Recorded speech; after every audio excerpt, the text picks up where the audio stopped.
citoyens que l'hivernage n'est pas fini. Peut-être que les phénomènes extrêmes qui étaient avancés sont encore devant nous et c'est pour ça que cet outil reste important.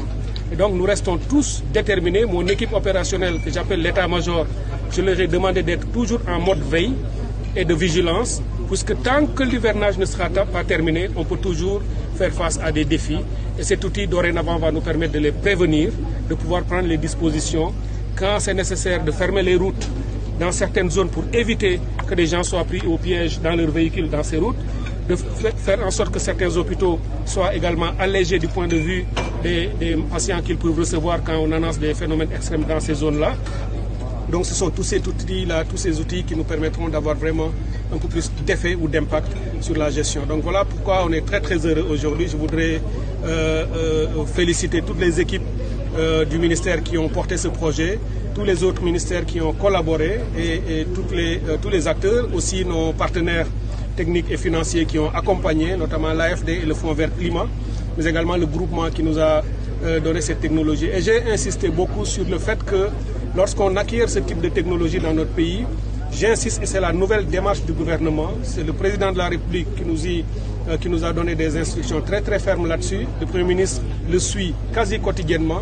Chacun des projets que nous mettons en place au plan technologique, nous devons toujours faire en sorte que la technologie soit domestiquée, qu'elle soit maîtrisée par les Sénégalaises et les Sénégalais. C'est pourquoi je les ai encouragés à accroître le niveau de formation, aussi bien des agents de l'ANACIM que des autres ministères qui vont collaborer avec eux, pour éviter que dès qu'il y a une petite panne, un petit problème, qu'on soit obligé de recourir encore aux opérateurs étrangers pour pouvoir le faire. Il faut vraiment que ça soit maîtrisé. Nous avons des jeunes, aussi bien dans les universités que dans les administrations, qui sont capables de faire ce travail. Et c'est cela que nous voulons promouvoir davantage dans notre pays. Procéder à l'opérationnalisation du radar qui a été acquis par le ministère de l'Hydraulique et de l'Assainissement dans le cadre d'un important projet sur la gestion des inondations. Et après plusieurs années de travaux, nous sommes heureux de procéder aujourd'hui à cette opérationnalisation avec toutes les équipes qui ont été impliquées. C'est un outil extrêmement important en matière de gestion et de prévention des inondations. C'est une technologie de pointe que nous avons aujourd'hui ici à Dakar, à Diamniadio. Ce radar qui est installé sur une tour de 35 mètres permet de couvrir un rayon de 60 km au moins et qui permet de donner des prévisions extrêmement précises sur les pluies qui viennent dans cette zone. Cela permet de passer de ce qu'on appelle les bulletins d'alerte à des bulletins d'impact.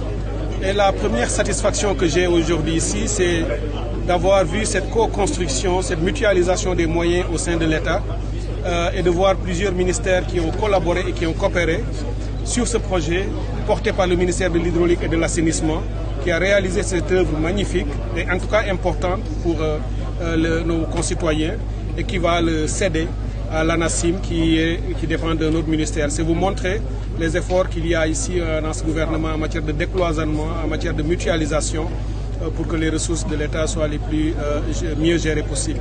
Alors aujourd'hui ici à Diamniadio, ce qui va changer dans la démarche de la prévention des inondations, c'est que jusqu'ici quand je recevais des bulletins de l'ANACIM qui faisaient énormément d'efforts, l'ANACIM me disait des prévisions de pluie à Dakar dans l'après-midi, des orages avec une intensité plus ou moins importante, etc.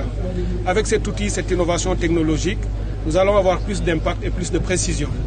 On pourra nous dire assez simplement, tel jour entre 10h et 12h, il pleuvra à Diamniadio ou à Dakar sur la Corniche ou à Yoff dans telle zone précisément.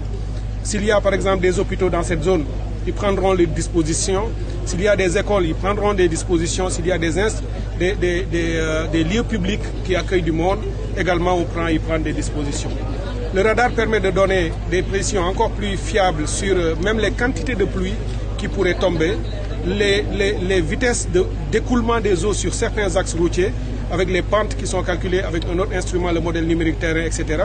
Et coupler tout ça nous permet vraiment de pouvoir avoir un outil de technologie mis à la disposition de la population et de la communauté. Ce que ça nous permettra effectivement, pour dire les choses de manière simple, parce qu'il y a une technologie mais qu'il faut savoir socialiser et dompter, c'est de dire à la population, tel jour, à Kermassar par exemple, de 10h à 12h, évitez de sortir ou allez faire vos provisions au marché. empêcher les enfants de sortir, etc., etc., puisqu'on attend de fortes précipitations dans la zone, avec même les quantités de pluie qui pourraient tomber et la durée sur 2 heures à 3 heures avant l'arrivée des pluies, on pourrait faire ça. Donc cet outil est important et quand c'est donné à l'ANACIM aura, disons, cette capacité, renforcera ses capacités technologiques et donnera plus d'informations à l'ensemble des acteurs qui en auront besoin. Et l'intérêt que je vois ici, c'est non seulement, comme je l'ai dit, cette démarche de mutualisation au sein des ministères, et d'ailleurs qui nous a permis cet outil couplé à ce qu'on avait déjà réalisé, c'est-à-dire cette cartographie des zones inondables dans le pays, que nous avons aujourd'hui au niveau du ministère de l'Hydraulique et de l'Assainissement, que j'ai déjà partagé avec mes autres collègues ministres, notamment le ministre de l'Urbanisme, c'est de leur dire, voilà les zones du pays qui sont les plus inondables. Donc évitez même d'approuver des lotissements dans ces zones, puisque en installant des populations, quel que soit ce que vous aurez fait comme effort, il y a toujours des risques que ces zones soient toujours inondées quand les pluies reviendront. Donc ce sont ces éléments qui nous permettront d'avoir une meilleure gouvernance de la question des inondations et des hivernages qui vont venir. Et nous l'avons déjà dit, cet hivernage dans lequel nous sommes encore, il n'est pas encore fini. Nous restons très concentrés sur ce qui est en train de se passer. Jusqu'ici, grâce aux efforts conjoints des services du ministère et des autres ministères et de toutes les structures opérationnelles, avec l'aide de Dieu, nous avons réussi à avancer dans l'hivernage avec le moins de problèmes possibles. Mais je dois dire à nos concitoyens